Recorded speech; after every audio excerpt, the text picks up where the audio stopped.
Got to race him. You can't just sit back.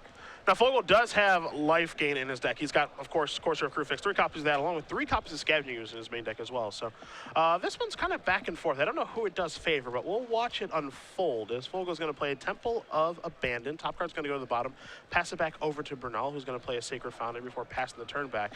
It's actually kind of tough to put Bernal on burn, simply because when you think of him, especially in Legacy, he's always playing a Stoneforge Mystic and a blue deck. So when I think of Joe, I always think of some sort of blue strategy.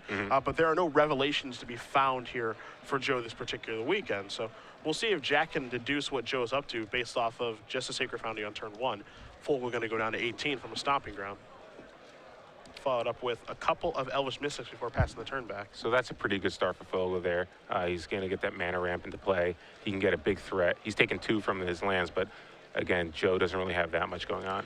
Searing Blood going to take care of an Elvish Mystic. So now Fogle knows exactly what he's up against, and probably got to get the show on the road here, as there is a Courser of Crew Fix, his draw for the turn. That was a great draw here, but is he going to play? It looks like he's just going to play Palakranos. Yeah, you mentioned this is a good way to get things going. A turn 3, 5/5. It forces Bernal to have Chain of the Rocks right now. Yeah. And again, if he's casting Chain of the Rocks, there's a good chance that maybe he's not able to develop his board any further. So, and you can always play the Courser next turn.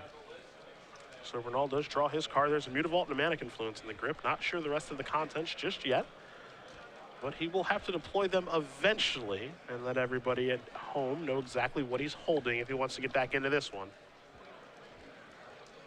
Ash Salad here would be sweet. Give him some sort of way to kind of attack Jack repeatedly, but yeah, I'm just Chandra's Phoenix rather. Sorry about that. But yeah, let's see here. That 5/5. See, this is exactly what the start that we kind of expected Jund Monsters to have in order to beat a red-white deck. Turn 3 fatty. Whether it's Rampager or Palakranos, either way, you can put some pressure on Joe.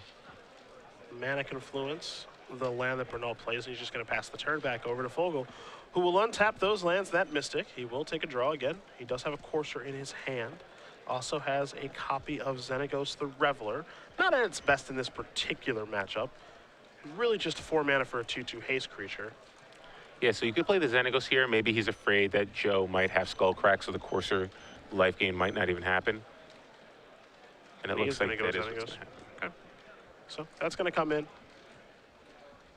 Satyr Token probably going to join the party as well here in just a moment. And Jack's really just going to put the pressure on here. Yeah, if he attacks for 7, Joe drops a 13, and then he can attack for potentially 9, 11 next turn with the Mutavault as well. So pretty good turn here for Jack. So there's your Satyr Token, and it's time to get into the red zone. So there's your attack for 7. Bernal is going to go down to 13. Fogle going to play a Stomping Ground, tap, and pass the turn back. He could have held that Stomping Ground because he has a Courser in his hand, but developing the mana just may be more important at this point in the game, and not taking any damage to do it. Yeah. So it looks like Joe has a couple of options here. He's got Wild Guess. He's got Magma Jet. Looks like he's got maybe another Searing Blood. Wild Guess, kind of this highly debated card in this deck. Tyler Wynn winning in Knoxville with 2 of those in his deck, and he said that card was a big deal for him over the course of the weekend. Here's a Boros Charm that's going to go upstairs, going to put Fogle down to 11. You know, he said that Wild Guess was huge for him, and then, you know, there are some other people who played it and said it was absolutely terrible when giving the deck a try. So, you know, the camps are definitely split on that card. That's for sure. So Joe looks like he could be, depending on how much more burn he has left in his hand, it looks like he has a Magma Jet and a War Leader's Helix. So the War Leader's Helix can buy him some life, so he should be able to survive the next attack if he can cast it. And that would drop Jack down to 7. Helix is so important. Yeah, he's got a Mutavault as well. So yeah, this is going to be close. He's got the Chandra's Phoenix as well. So let's see what he decides to do here. I wouldn't be surprised if he just plays the Mutavault and passes and tries to burn Jack out. That Whirly's Helix always changes up the math dramatically. Yeah. Jack obviously has to be wary of it. He knows this deck. See, the thing here, Joe might be thinking about trying to cast a Chandra's Phoenix here, or maybe even the Wild Guess, but I think he has to maximize his mana in this position.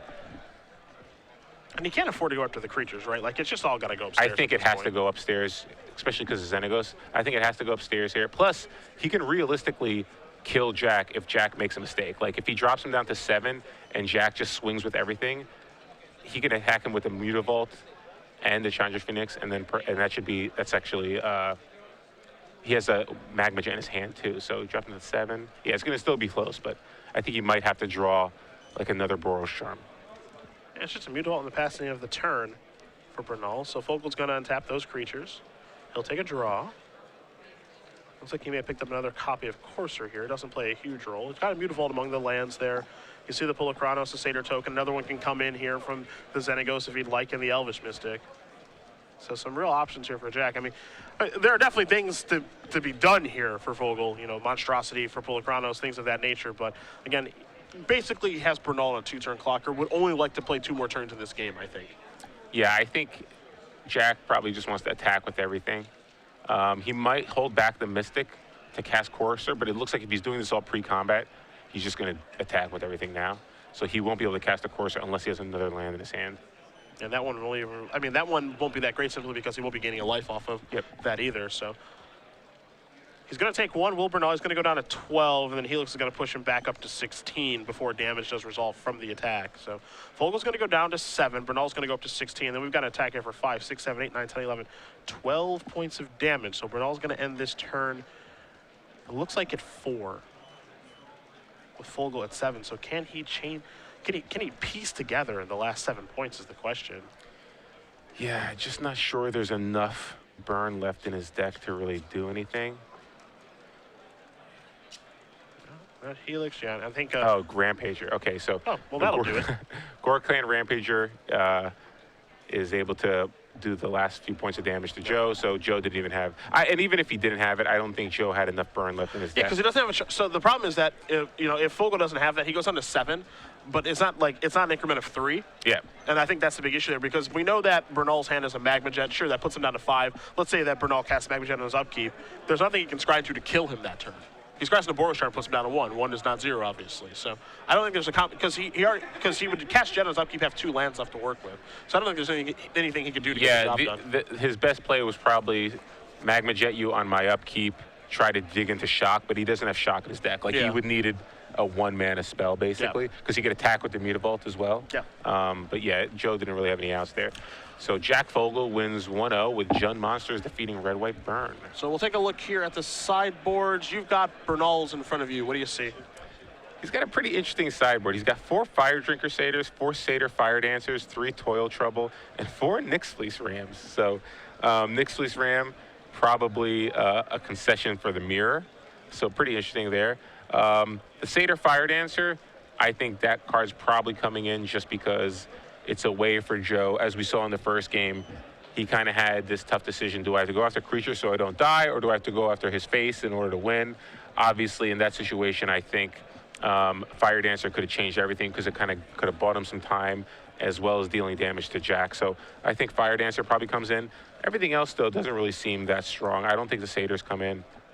I don't think the Toil and Trouble comes in. I don't think the Fire Drinker Satyrs come in. Toil Trouble, Nyx Fleece Ram, obviously not very good. So I wouldn't be surprised if we just saw maybe the Eidolon Great Revel get swapped for Satyr Fire Dancer, because Eidolon Great Revel I don't think is that great against a deck like Jund Monsters. I kind of like Toil Trouble on the play because I don't think they can empty their hand that fast. Like that might just be 3 mana deal 5, which isn't so bad. Well, I would have minded over a Wild Guess just because I hate Wild Guess. Well, I know what side of the camp you're on with that one. We'll take a look at Fogle's board. A lot of 2s and 1s. 2 Golgari Charm and an ultimate price of Putrefy, Mizium Mortars of Doomblade, 3 Nylea's Disciple, of Vraska the Unseen, 3 Mistcutter Hydras, and 2 copies of Rakdos' Return. You like Charm here because it kills enchantments, and assuming that you know that your opponent has Eidolon Great Revel, that's an enchantment.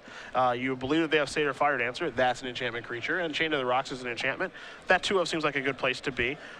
You can make an argument for these instant speed spot removal spells like Ultimate Price and Putrefy to be able to take care of Chandra's Phoenix as well as the other creatures if you like them. But as we saw in the last game, there's a pretty good chance those cards might go dead as well.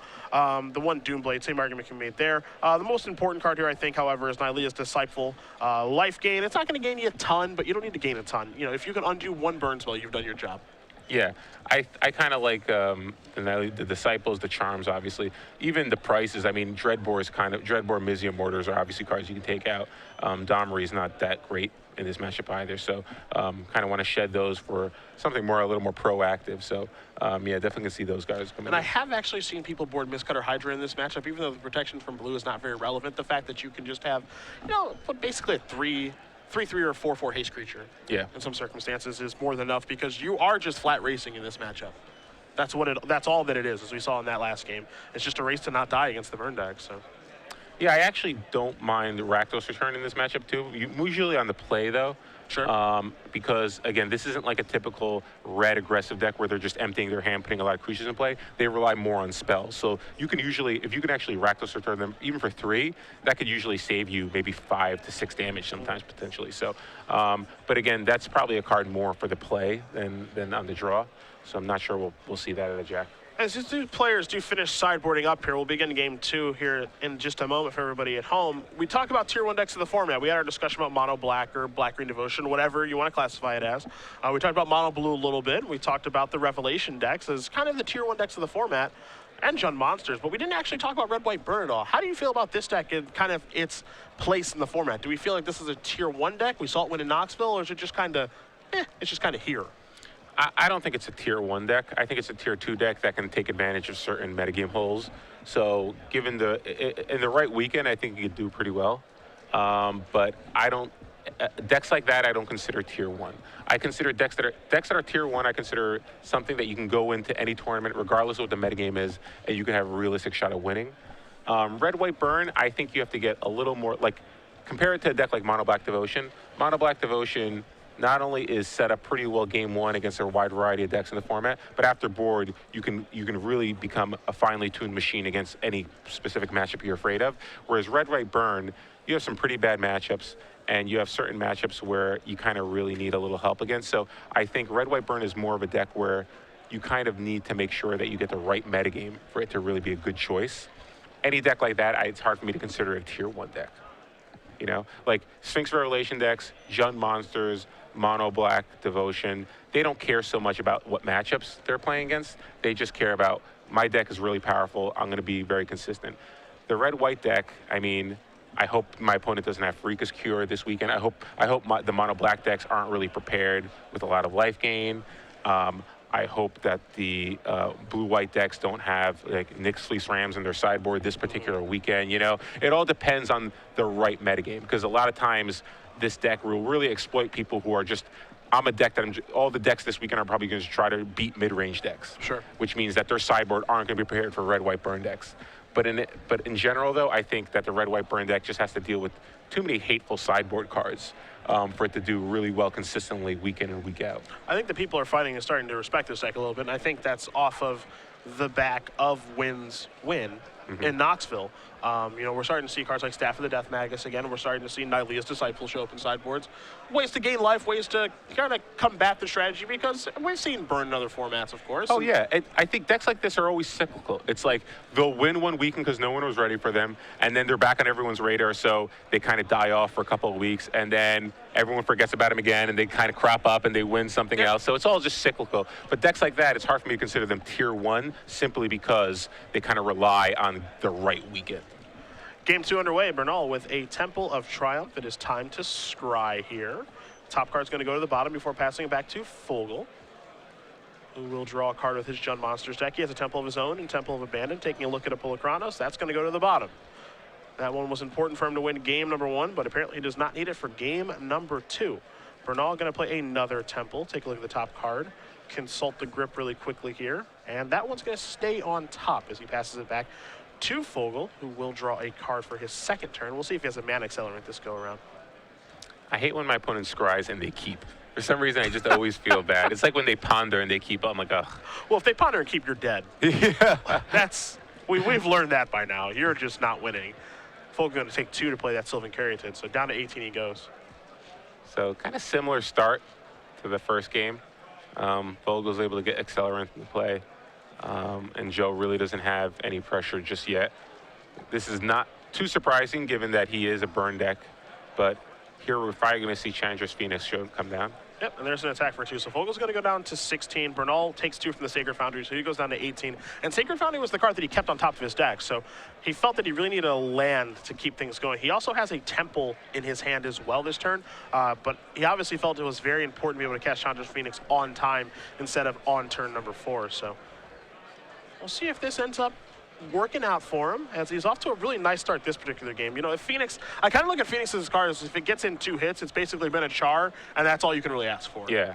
And against Jund monsters, they really don't have a lot of ways to interact with the Phoenix. They can't block it very well, and they don't have that much removal. And after board, they might have even less. So here we're going to see Fogle take yet another 2 damage to get a threat into play, and it's Cornelius' Disciple. But, you know, not that impressive considering he needed to take 2 to cast this. He was effectively just gaining 1 life this turn. Yeah, down to 14, up to 17. The Phoenix will put him down to 15 with the attack.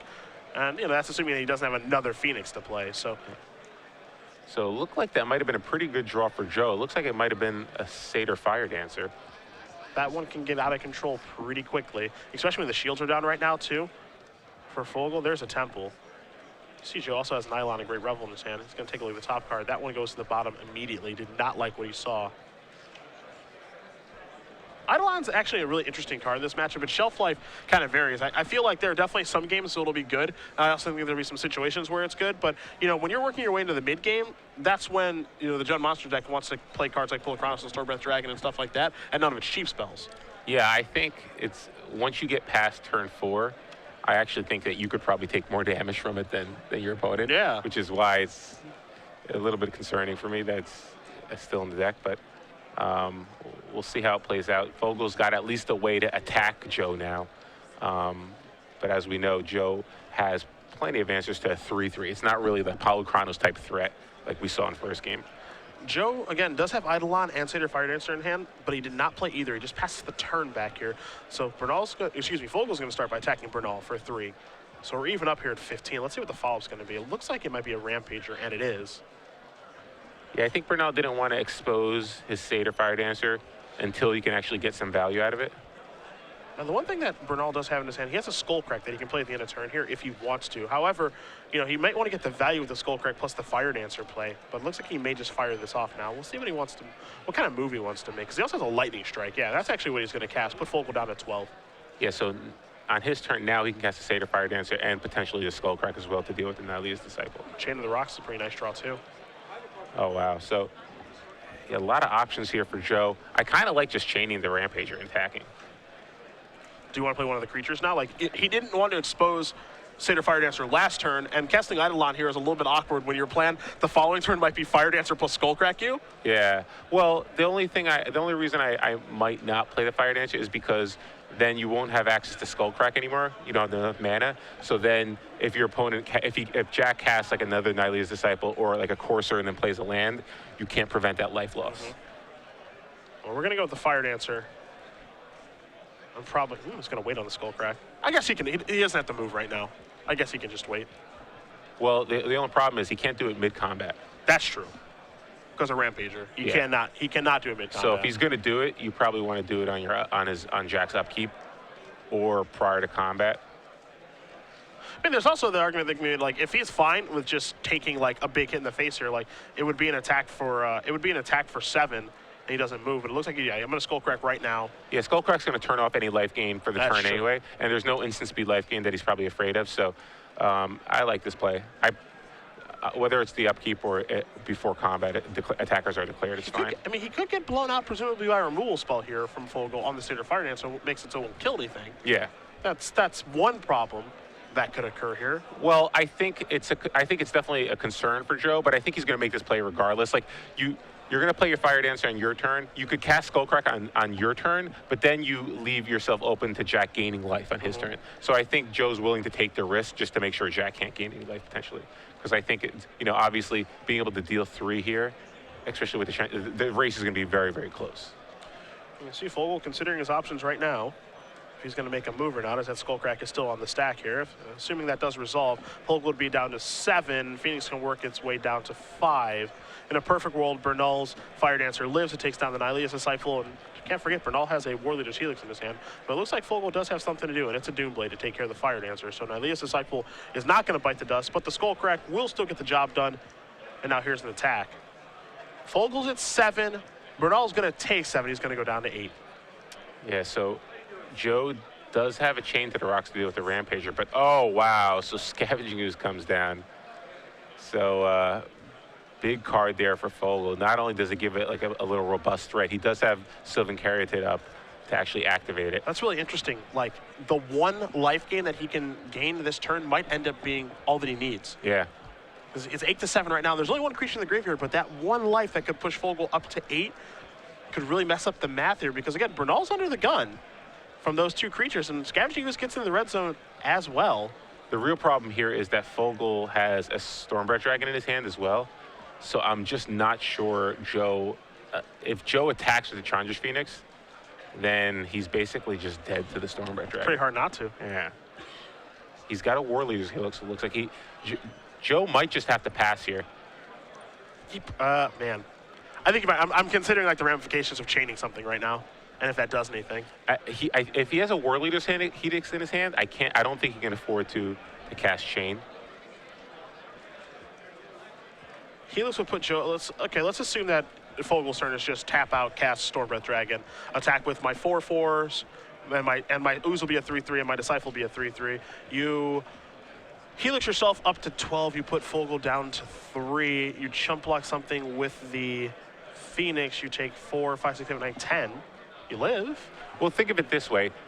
War Leader's Helix and Chain to the Rocks are basically the same play. If you cast Chain to the Rocks, you're going after the Rampager. Okay. So you're basically saving yourself 4 damage either way. With the Helix play, though, you're also reducing Fogle down to 3. Sure. So then, technically, if you have a 1 hit from the Phoenix plus any other burn spell in your hand, and Jack could just be dead. There's only 1 creature in your graveyard. So he's only going to be able to gain 1 life, so I think he's dead no matter what. So I think if you're Joe, the smart play is we'll probably just pass playing around Stormbreath Dragon. Okay. We can't forget, too, that, assuming that all of this stuff that we're talking about happens and the Phoenix blocks something, the Ooze would be able to remove that, and Fogle would be able to gain another life. So the Helix would put him down to 3, but he'd be able to gain a life. Well, actually, so Fogle would go up to 8, and then Helix would put him down to 4, and then he'd be able to gain a life and go up to 5. So something to keep in mind. I think I'm with you at this point, where I think maybe you just have to hold the Helix.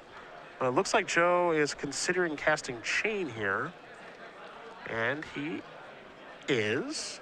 Oh, he might be trying to chain the Ooze and then Skullcrack in response. Yeah. Unfortunately, he doesn't realize that the Stormbreath Dragon is looming in the wings. But he still might be okay, though. Assuming the Phoenix doesn't attack, if the Phoenix doesn't attack, yeah. It all comes down to whether or not the Phoenix attacks. And he's going to go after the Rampager, which is the biggest creature out there. So that kind of makes some sense. So the Rampager is chained to the rocks now. You have to assume that. I can't imagine Bernal doing anything.